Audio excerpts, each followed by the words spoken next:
Hi, y'all. What's going on, man? So, obviously, y'all know it's going to be a big Saturday coming up, man. But let's talk real quick about odds to win Big 12 championship.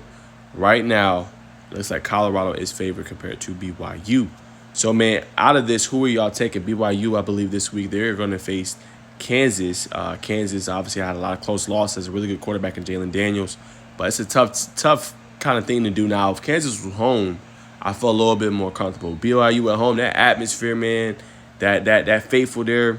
Out there in Utah, man, it's tough to beat Birmingham Young on the road, man. So I don't know about that one, but if Kansas is at home, I might feel a little different. But Colorado having a great year so far, 7-2 under Dion, winning a lot of games.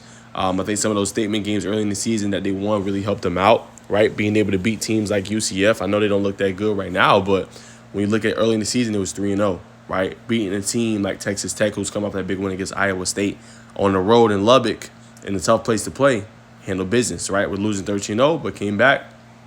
Shedeur had a pretty good game. Travis did his thing offensively.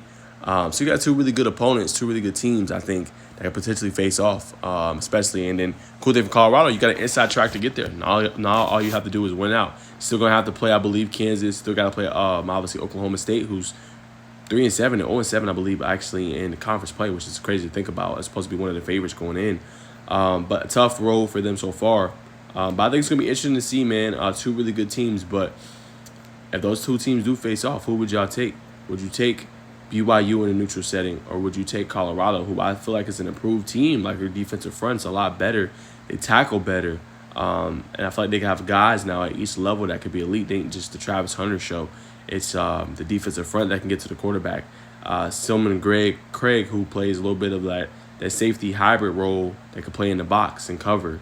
Offensively, so many guys, Jimmy Horn, Will Shepard, LeJontay Wester. Colorado feels like a very complete team when you look at it. And then look at BYU, look at a team that can run the football. The quarterback's having a really good year so far for the Cougars. They got a lot of pieces that are really good this year for BYU, and they've won some big-time games, beating Kansas State. Fortunate enough to beat, obviously, Utah last week in, a controversial game. But this is going to be a fun test. And I know a lot of people were talking about the SEC and if 2-loss team, 3-loss team can get in.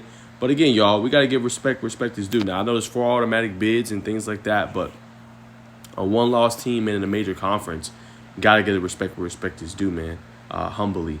You know what I'm saying? So we're going to see how it all kind of plays out, I should say, excuse me.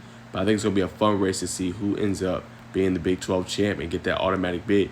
And the loser, should they be entirely out? Like, what if there's a 1-loss BYU team, only lost to Colorado, who's the conference champion? Should they deserve a chance to get in? We're going to find out.